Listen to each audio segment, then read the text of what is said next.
Welcome to Rendering Insights. In this video, we're going to be drawing a really cool Bonneville style chop coupe.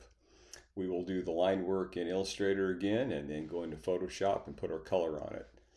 All right, if you enjoy this video, please like and subscribe down below. This is the drawing we're going to be doing, so let's get started. Okay, here we are in Adobe Illustrator, and once again, the way we started this little drawing was to grab our pencils and markers and just kind of sketch out the car we want to draw. Looking at photographs and whatever other reference you might have, just kind of do your basic lines of what you want to do, the right perspective, and so forth. Once we have this down at a pretty good direction, we can grab our pen tool over on the left and just trace this thing off. We can make adjustments as we go, but this is pretty much the car I want to do. All right, so this is our basic lines of the car that I drew on top of this hand sketch. Okay, see that? It's followed it pretty exact. I've added a few little things, but for the most part, it is like our sketch. All right, so once we have our basic lines drawn on top, just to clean things up, let's get rid of our sketch.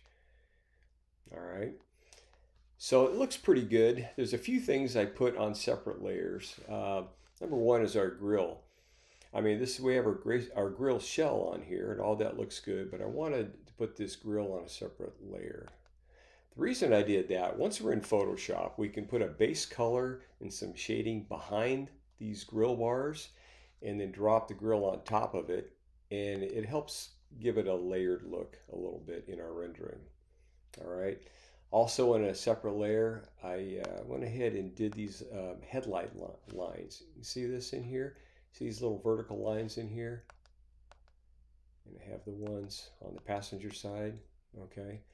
The only other thing I have on a separate layer are on these hood sides, some louvers.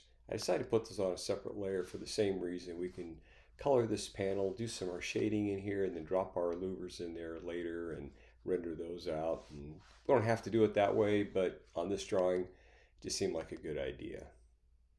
All right, well, there are all of our lines here in Illustrator. Let's bring them into Photoshop and do some color. Okay, we have our line work here in Photoshop. Let's go ahead and make 2 copies of this layer, and we'll use those for shading on top of our base colors. So on that bottom layer of our line work, let's go ahead and drop in all of our base colors. We use the paint bucket tool as our fill tool. That's over on the left, and we'll put in our base colors on our wheels and tires and body work and all these details. This is what that layer looks like with all those base colors in there. Again, using that warm charcoal gray color for our base color on our tires, and we'll do our shading later with our black. And a little bit of weird shading I'm going to do behind this grill, the grill teeth, which we'll put in later. I'll show you what that looks like. But even though this car is basically a black car, I thought this cool gray color as a base color for our paint was a good foundation for us to do our shading on. All right, let's go ahead and open up the second line layer, the next one up, and we'll start doing our shading. We'll grab our magic wand tool over on the left, and we'll select these panels in a row here so we can start dragging and shading some black in here and turn this crazy gray color into a black car. So again, with the magic wand tool, you'll select this rear quarter panel, this section of the door, this part of the cowl, and the hood side.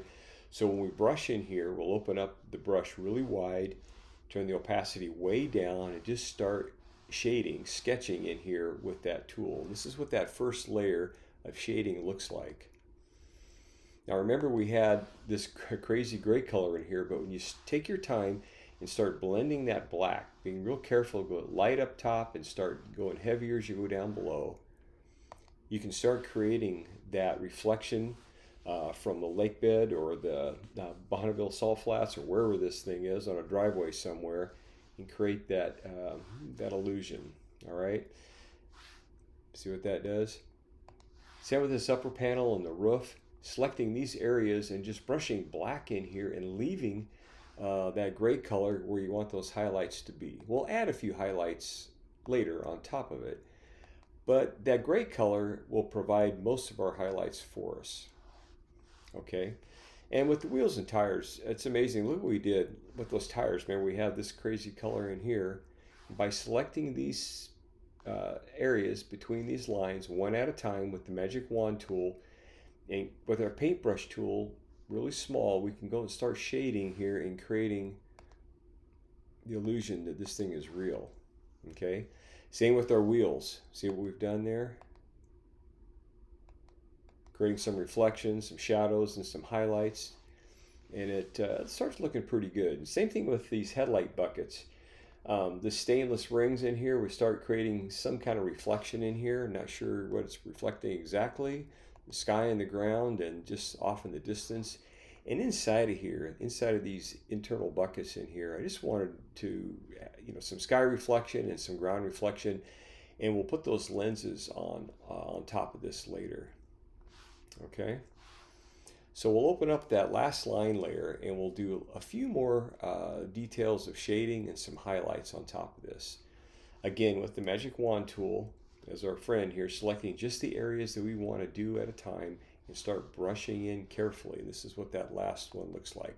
There's not a lot of detail on this, but just enough to make a difference. So like if you select this section of the door panel, okay, with the white, you can do a highlight section on this side. With the black, you can do a shadow section here. And underneath this this trim, this ripple here on the body line. Same with this rear quarter, and same with all these pieces. See, it affords you to get in here and just render this thing out a little bit, make it look a little bit more realistic. That's the value, just looking at photographs and see what's going to be standing out, what's going to pick up light, what's going to create shadows. Same thing up here on this hood. And on this grill shell. See what that did? We can go back a couple steps. Base color. Trying to, some kind of polished stainless or something on here. Some sky reflection, some ground reflection. And then on that next one, just a little bit more detail. All right. Now on this grill, I understand this looks really weird. But again, I just wanted to put some shadows in here behind this, and then we'll put those grill bars on top of this on one layer. This is what that looks like.